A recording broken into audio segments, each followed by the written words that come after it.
Slavery in America was not some abstract sin we can tidy up with footnotes and cartoons.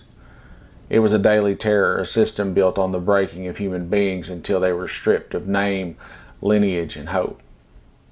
To be enslaved was to live every waking moment under the threat of violence so casual it was indistinguishable from the weather.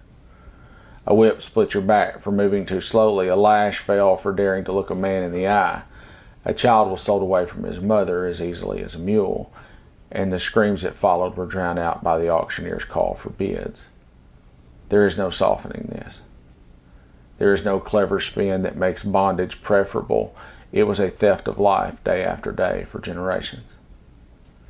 Enslaved men and women were forced into fields before dawn, bending their bodies until their backs were warped, until their hands bled and toughened into knots of scar tissue.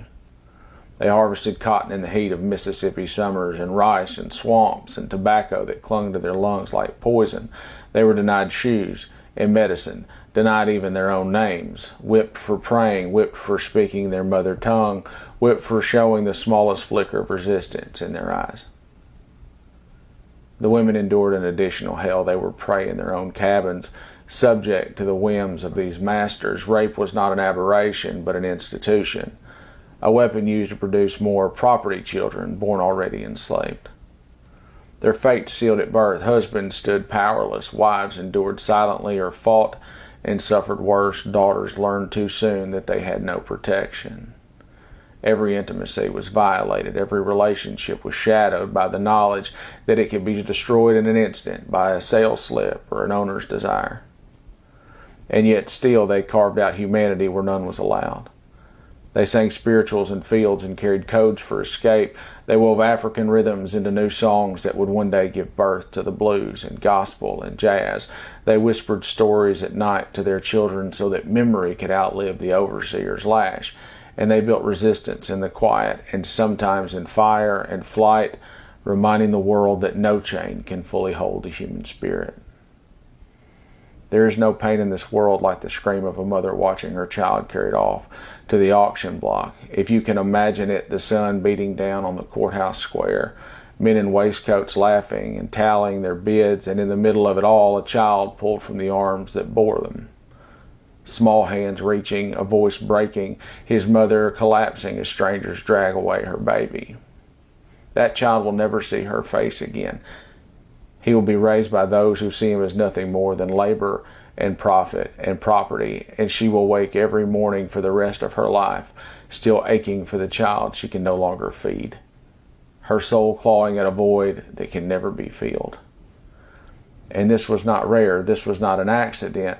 This was the machinery of American slavery. Families were currency. Husbands were sold away from wives. Children sold away from both. Brothers and sisters scattered to the winds, and the ones left behind were forced to keep working in the fields while their hearts broke in silence. The masters called it business, but the enslaved called it hell. And when someone smugly says that slavery was better than being killed, ask them to answer this. Would you tell a mother that her child's sale was preferable to death? Would you look into the eyes of a father who watched his daughter dragged off into the arms of a leering master and say, at least she's alive? What kind of life is that? What kind of man calls that survival? And death is final, but it is honest. And slavery was a slow-motion death, a tearing apart of families, of dignity, of soul, spread out over decades. It was the theft of generations. To say that such a fate was somehow a mercy is to speak with the voice of a slaver, not a free man. But we are not numb.